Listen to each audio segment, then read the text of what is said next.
Hey guys, it's Omer from MMOs.com. Do a quick first impressions gameplay video for Kurtzpel, a free-to-play 3D third-person anime-inspired action game developed and published by KOG Games. I spent about 10-15 minutes running around checking schema, makes comments. If you guys do want to play Kurtzpel or just learn more about it, do check out the full review on MMOs.com on the link below. So let's go and get started right now. We are in the game's character creator, and I do want to show you that a bit because I do think the game does a really good job with this character creator. This is a bit of an oddball game, and you'll know more about it once we get in, but it's not really an MMO. It's more of a simple PvP game, almost like a Rumble Fighter or a Rakion style game with a PvE element attached to it, which is typical to Instance Dungeon Persistent Hub style games, and I'll show you that in a moment. But the game's animations and character and the graphics themselves are absolutely gorgeous. I love the game's character creator, honestly, and the cel shaded anime art I think is top tier. So you can see some of the customization options, and we got the freaky eyes. So what's crazy is actually, if you go back over here for a second, you can see all the game's types, and each of these types, they have slightly different in-game assets in the game that you can use in character creator. For example, those creepy eyes I believe only fit Shies. If you see Ace, you have certain other looks to them. I think if we end up looking at was a hero, some of these do look a little bit different. Like Veteran, for example, you got the crazy like Super Saiyan 3 hair for some reason. They're all a little bit different, which is kind of nice. And you have a good amount of options on your hairstyles, your body options. I mean, how many games let you create a thick booty like that? Look at this, baby. Check that out. You go full on thick if you want, which is pretty interesting. Face options too. There's a lot of little details in the game, and they're actually pretty meaningful for your character appearance. You can make your skin look ridiculous too if you wanted to, but the hair options are absolutely phenomenal too. You can change your overall hair color, of course. I do like my characters with their red hair, but you can play with the front and add different pieces of hair for the front, the back, and the sides, and even make those partially different dyed as well. So there's a lot of little things you can play with over here, much more so than other games, and I absolutely love the game's character creator. I know my character looks absolutely ridiculous, but you can end up doing so much with it and coloring each piece a little bit differently. You can even make it look really absurd if you want to add like lots of stuff to your character over here. Like look at this, and you got the crazy physics as well. But the game's graphics are absolutely stunning, and your feature options, of course, our bust size is going to be maxed out. I mean, who are we not to make it maxed out? And you can see other features over there, your booty size, your bust fullness, which is basically making it go up or down, your hip size, and whatnot. But anyway, let's jump right into the game. I have a character already. I got past the tutorial, so we're going to jump into that instead. Get out of this menu, and let's go right into my character named Sugoi. We got a big, busty character, and we made her as short as possible. So we are playing full-on Opai Lolly, all right? We are playing Kurtzpel, Bringer of Chaos. Not a fan of the subtitle for the game. New epic missions available. So this is essentially this is the hub world of the game. This is really the only MMO-esque element of the game where you get to see other players in this persistent area. And there are a lot of people playing this. This game is in closed beta in February of 2019, which with a full launch is expected sometime in Q1 of 2019. The frame rates do drop quite a bit over here, but here you can basically upgrade your gear, change out your weapons, change out your cosmetics, and you can see your character art in game as well. And again, they're absolutely beautiful. There's a lot we can do with this. We can get the camera just where we want it. You can really appreciate the game's graphics and quality pan shots that just lets you get. There you go. She's peeking at us. Anyway, let's go to the actual gameplay. This is actually a PvP game. However, there's a decent amount of PvE in the game as well. You have this mission map where you can queue up for PvP essentially. You see this is a four-person conquest map, which is basically, I think, a King of the Hill style game.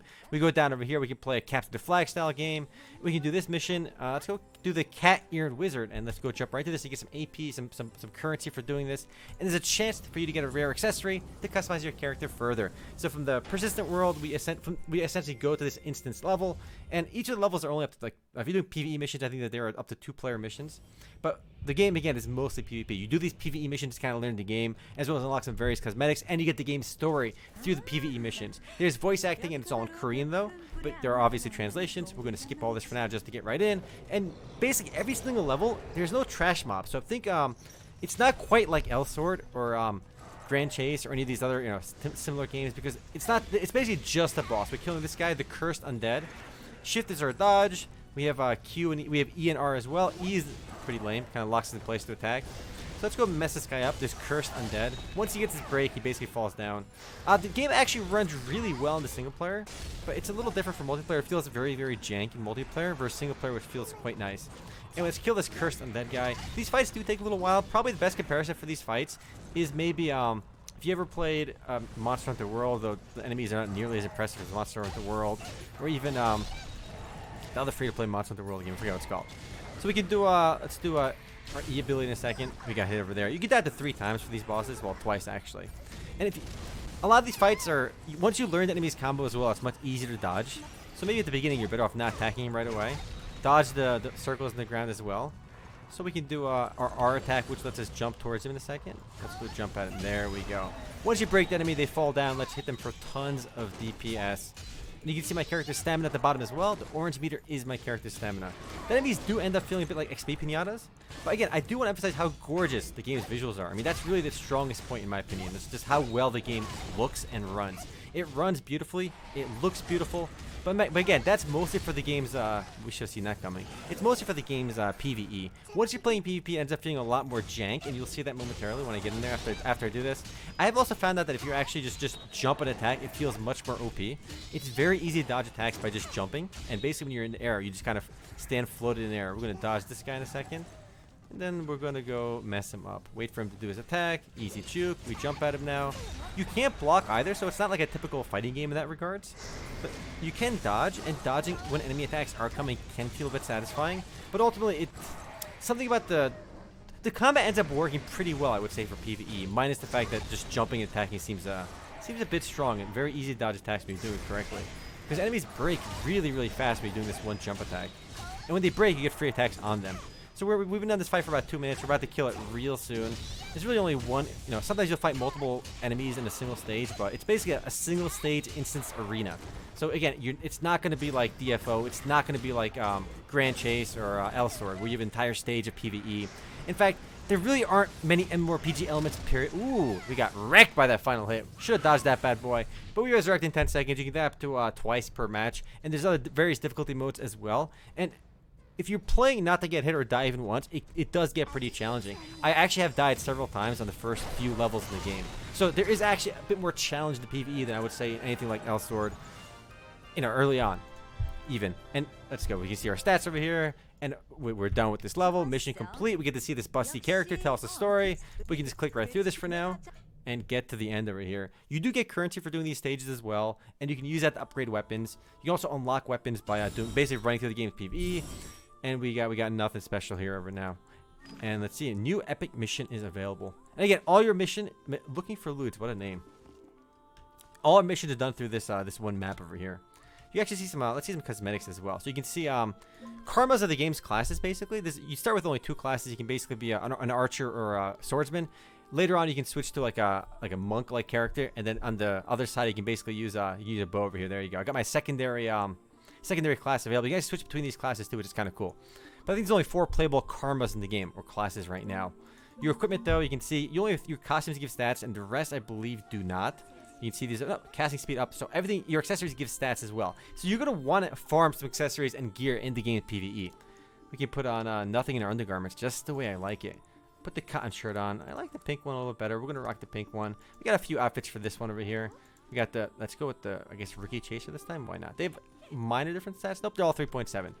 But what's weird is because basically the weapons and the armor and stuff you get for the PvE game modes, that they actually do affect the gameplay. It's weird because they build themselves as a PvP game, but you have the stuff in the PvE carrying over to the PvP. And it's not typical MMORPG either.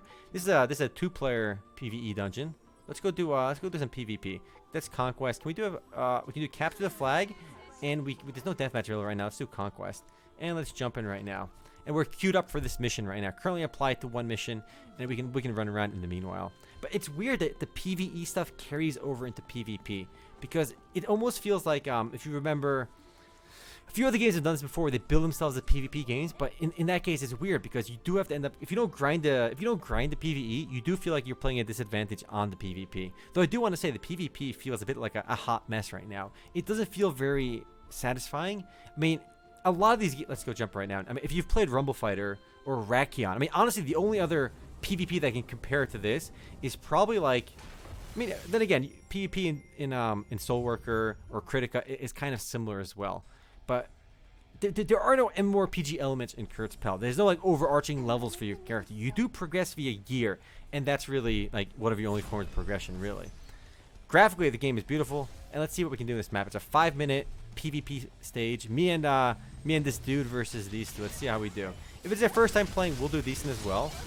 All right, we got dodge some attacks with shift. Let's go kill you. It's weird because once you attack an enemy, you basically CC them for like a full 5 seconds, which ends up feeling very, very weird, especially if you're the one on the receiving end. It's very annoying. All right, so once the guy's on the ground, we can't hit him anymore, so we're gonna wait till he gets up, and he's like glowing over there for a second, and here we go. Get that guy CC'd. It really does feel like you're basically just mashing left click. So it's weird, but again, you can't block attacks. You can dodge them, but once you're already hit, there's very limited what you, oh god, this guy's about to get hit. We got juke out of there. We're in bullet. Oh, we're gonna get hit by this massive AoE ultimate. When enemies are glowing, they do have their ultimate, so you don't want to be near them. All right, let's go charge up our right click on these people. Easy kill, boys. JK, he's not dead. He's about to die. All right, where are you going, girl? Where are you going? Ooh, the abilities look really cool, but let's use our ability. I'm trying to mash Q. There we go. Can we hit him? I think we hit him. Easy clap for big DPS. That last guy's still alive, I think, with like 1 HP. What are we doing? All right, let's go charge our... Oh, we're dead right now. And I think this basically... I think we're playing a King of the Hill style game. It does feel very much like just everyone's mashing left click randomly. There is obviously some degree of skill. I think when you use your ultimate, you can interrupt abilities too. Like that person has their ultimate right now. But I do have to push the middle, so it's not like I can just ignore them. So we tried to juke, and we failed. They grabbed my neck and then let me go. Combat just doesn't feel intuitive either. I mean, if you've played even Rakion, it's an old game. I would say that felt a bit more intuitive. I mean, if you play like it's actually no comparison to like any other, like if you play Battle Right or so many other games where right from the get-go you kind of figure out like how to play. Here it just feels like you're just constantly mashing buttons, and it doesn't feel. It's very frustrating to feel CC'd, and you get CC'd all the time in this game. But again, dying is a pretty common part of the game. You basically get up and die like 6 times in a single battle, especially in a mode like this. So we're just ganking this guy as well, and obviously, in a 2v2 game, whoever ganks the most effectively ends up doing the best. All right, our teammate, my teammate's gonna kill that, and we should be okay. That guy died and got back up. JK, they're still alive. Oh, we're gonna get hit by this because we're in slow-mo mode. Can I hit you? No, I can't, because you were casting your ultimate. All right, can we? There we go. Get out of here. You're dead. Easy. Honestly, I'm not even sure who's winning. You can see in the top over there, versus. I think we're the blue team. And I think, honestly, it's very hard to tell from there who's winning. I think we have the middle right now. We do. Our little thing is glowing. So whoever has more players in the middle currently controls it. So you want to kill enemies and knock them out. We're out of stamina for a second. We're going to walk up to you. Up, we died. And we died. We can't use our ultimate. We lost 1 charge on our ultimate as well. I would actually say, I mean, while this game builds itself as a PvP game, it just doesn't feel intuitive. I mean, if you play the game enough, I mean, there is some nuance here on when you're supposed to dodge, but none of it feels intuitive. And you can get stuck on corners too, which feels very awkward. Like if I'm over here, like, I can't walk over this. You have to actually like, jump over it, which feels very awkward sometimes.